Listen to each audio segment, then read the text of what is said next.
আসসালামু আলাইকুম। আজকে সকাল সকাল উঠেই পাখির কাছে চলে গিয়েছিলাম। তো কোনো কিছুই পালা অ্যাকচুয়ালি সহজ না, সব কিছুতেই ঝামেলা আছে, সব কিছুতেই আপনার দক্ষতা থাকতে হবে। এমন একটা জিনিস, কোনো কিছু দক্ষতা না থাকলে কোনো কিছুই সঠিকভাবে পারফেক্টভাবে অ্যাকচুয়ালি হবে না।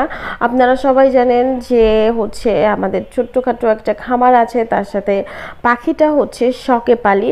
তো এখানেই চলে আসছি পাখি পালন করার জন্য আর কি। সকালবেলা পাখিদের খাবার দেয়া লাগবে, দেন পাখিরা যখন ডিমে বসে তখন তাদের ঠিক মতো প্রপারভাবে মেডিসিন A to Z আমাদের করা লাগে, আমাদের দেখা লাগে।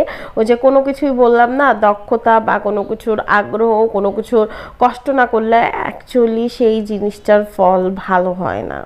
ফার্স্ট যখন পাখি পালন করা শুরু করি তখন 2 বছর হয়ে যায়, বাট পাখির কোনো বাচ্চা হচ্ছিল না। কেন হচ্ছিল না, A to Z নিয়ে রিসার্চ করে তখন দেখা গেল অ্যাকচুয়ালি পাখি সঠিকভাবে পালন করা হচ্ছিল না। এর জন্য পাখি প্রপারভাবে বাচ্চা দিচ্ছিল না, ডিম দিলেও বাচ্চা ফুটতেছিল না, ডিমে ঠিকমতো প্রোটিন পাচ্ছিল না। তো A to Z, তো এই যে একটা পাখি থেকে শুরু করে আজকে 30 জোড়া পাখি আর কি করা হয়েছে। 30 জোড়া বলতে এখানে 60টা পাখি আছে, 60টা বার্ড আছে যদি আমি জোড়া ধরি।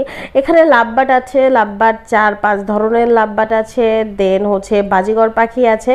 লাভবার্ডের মধ্যে সব থেকে দামি বার্ড এই যে হলুদ কালারের পাখিটা সবার আগে দেখতে পেলেন, সেই হলুদ কালারের পাখিটা। আর এখানে বাজিগর আছে, ডায়মন্ড ঘুঘু আছে। বাজিগর পাখি মাত্র 2টা থেকে শুরু করা হয়েছিল।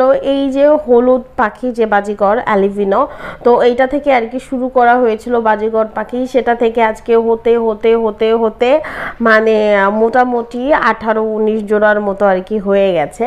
তো বাজিগর পাখি বছরে 2বার বাচ্চা দেয়। অনেকেই পাখির সম্পর্কে আর কি জানতে চেয়েছিলেন, তো তাদের জন্য এই কথাটা বলা। অনেকেই মুরগির খামার সম্পর্কেও জানতে চান, তাদের জন্য এই কথাটা বলা। অ্যাকচুয়ালি কোনো জিনিসই কিন্তু খুব সহজে পাওয়া যায় না। এই যে যখন ফার্স্ট লাভবার্ড, গ্রিন কালারের লাভবার্ড যখন কেনা হয়, 2 বছর পর তারা ডিম পারে, ডিম থেকে বেবিটা মারা যায়। তারপরে আবার ডিম পারে, ওই ডিম থেকে বেবি 3টা হয়। এই যে ছোট্টখাটো ভুলের জন্য কিন্তু এই যে পাখিগুলো ঠিকমতো বেবি দিচ্ছিল না।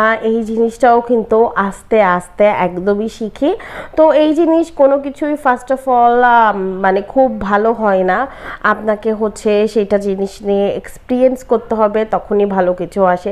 এই যে আমাদের মুরগির খাবার নিয়ে অনেকেই বলেন এত টাকা কেমনি কি লাভ হয়, তো তাদের জন্য পাখির খামার যখন করি সেটার উদাহরণটা দিলাম। তো কেমন লাগলো অবশ্যই লাইক, কমেন্ট, সাবস্ক্রাইব দিয়ে জানাবেন।